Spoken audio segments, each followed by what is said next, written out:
Hey guys, and welcome back to another video. Today I'm going to be doing the work in progress novel tag, which I never really saw any questions. Like I Googled and I looked around YouTube, and I saw maybe like one or two, but I kind of just wanted to write questions for myself, kind of.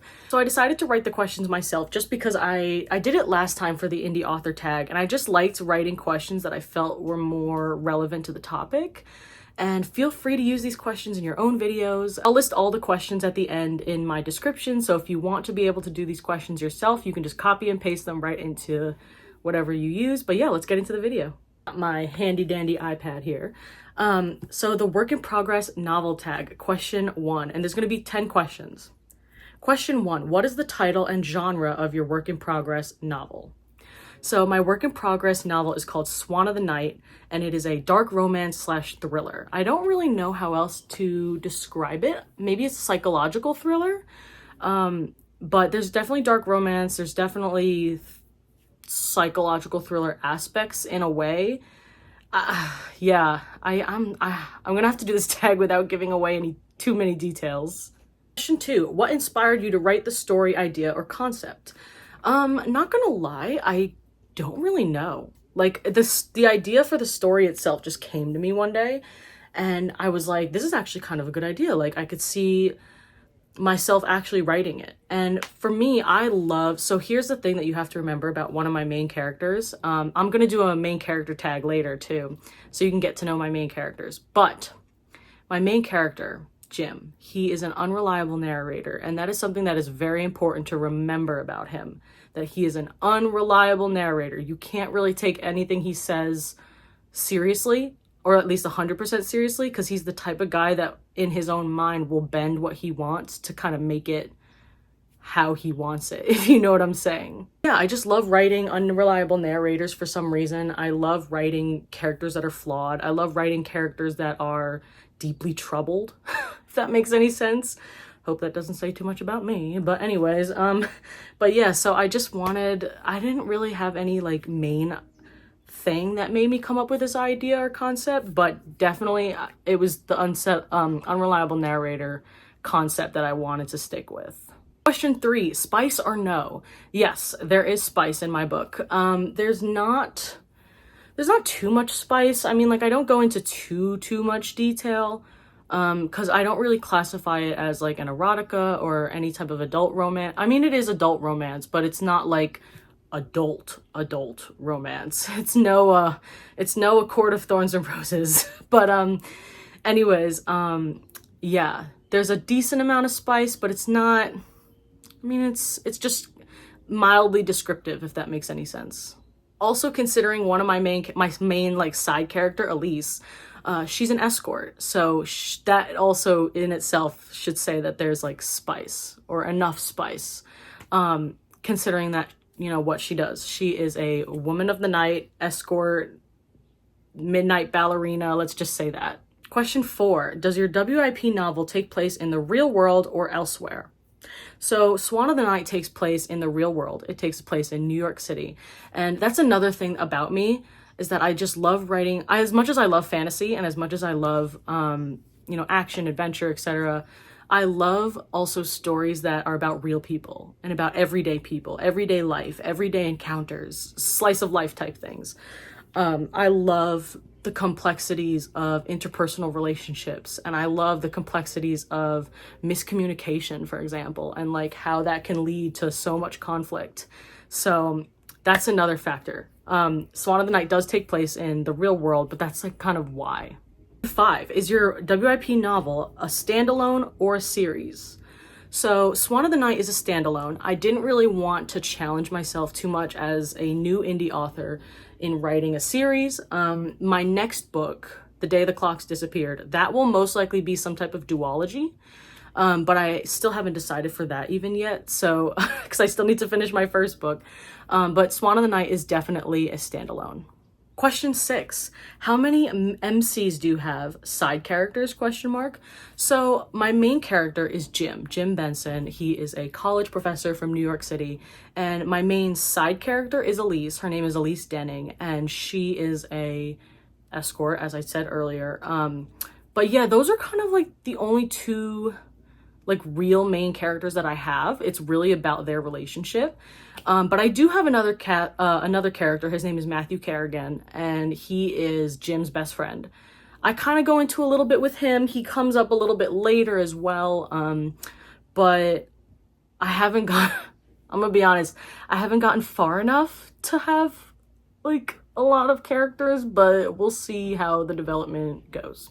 Question 7. What is the main internal or external struggle of your MC? Okay, so considering Jim is an unreliable narrator, I would say his main internal struggle is how he processes the world.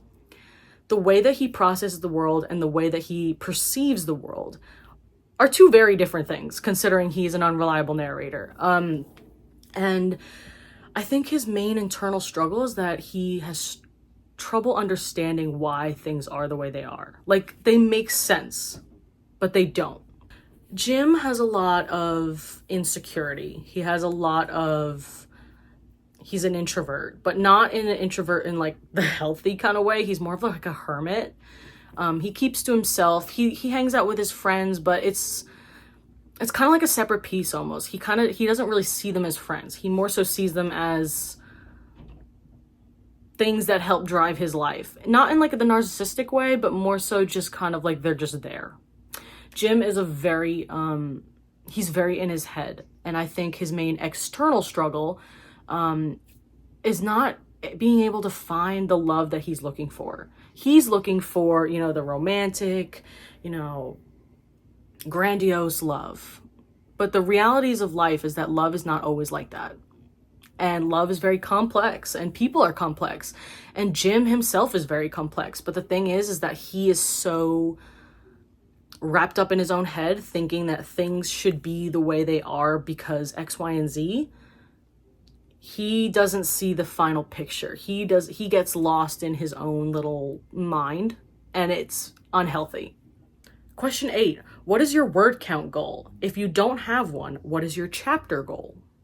Okay, so my word count goal is about 65 to 75k words, which I believe is like kind of like novella almost length. I don't really know too much about like the lengths and the word counts and the chapter counts and all that stuff. I really don't know much.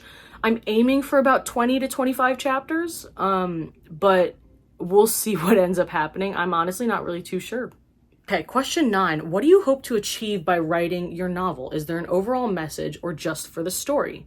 So I would say it's just for the story aspect, because there's a lot that happens in my book that's kind of just like a what the fuck kind of moment. And that's kind of like what I wanted to do with my readers. I kind of wanted to have that kind of, not like a twist, but more so like just moments where you're like, what the fuck, as you're reading a book.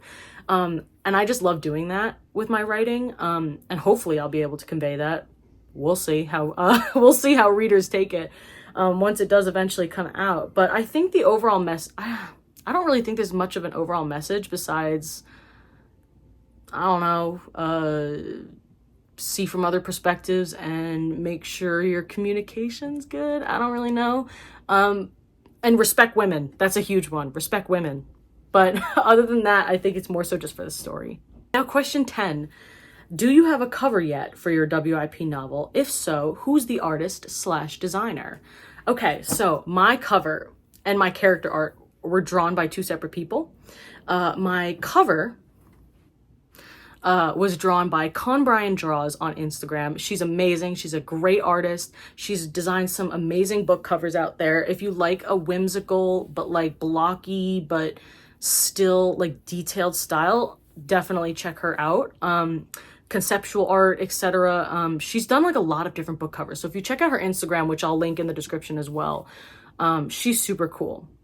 And my character art was drawn by, I think, I don't remember. Okay, so I'm not really sure. I think it's Lynn's _ something something. I totally forgot her at right now off the top of my head, but I'm gonna link her in the description as well for my character art. She did an amazing job. I wanted the characters to be a little flat and blocky because my my cover is very flat and blocky, and you'll definitely see more character art in the future, different styles. I like to change it up. I don't like to stick to just the same thing all the time.